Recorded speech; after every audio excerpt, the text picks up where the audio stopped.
Je suis psychiatre et psychanalyste à Strasbourg, installé depuis 30 ans,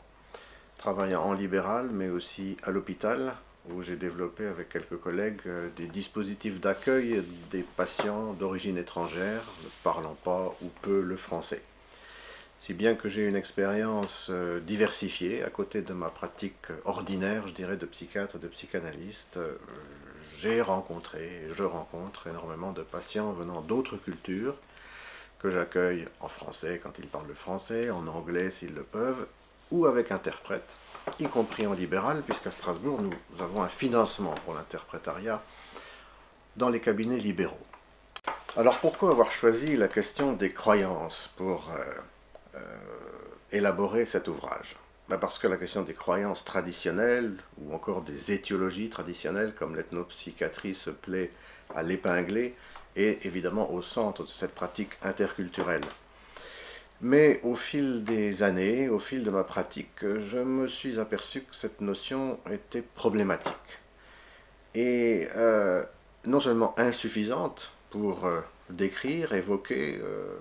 ce qui m'était adressé par les patients, mais qu'elle était aussi, cette notion de croyance, inadéquate, voire même délétère, au sens où elle pouvait empêcher d'écouter, empêcher d'entendre véritablement ce qu'il en était de cette altérité, de ce monde que l'autre évoque à travers l'expression de ce qu'on appelle les croyances traditionnelles. Et donc je rejoins ces auteurs qui disent que quand on parle de croyances traditionnelles, on parle essentiellement des croyances des autres. Et que ce faisant, on s'exclut, nous, implicitement occidentaux, de ce cercle de crédules qui croient à des choses irrationnelles, qui croient à des choses qui n'existent pas,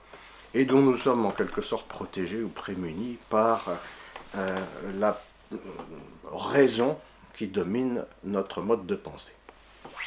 Alors ce livre, puisqu'il part de la pratique clinique la plus concrète et qu'il fait le lien, ou tente de faire le lien entre cette pratique et la lecture des auteurs de sciences humaines, et notamment des anthropologues, peut intéresser un public large. Bien entendu, les praticiens de l'écoute, qu'ils soient psychiatres, psychanalystes, psychologues, mais aussi travailleurs sociaux,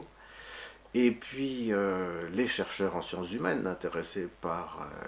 la clinique du sujet, par la psychologie, par la psychanalyse, et puis j'espère aussi un plus grand public, un public intéressé par ces questions très actuelles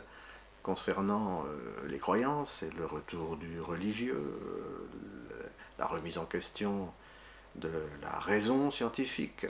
toutes ces questions éminemment actuelles que j'espère avoir traitées dans un style suffisamment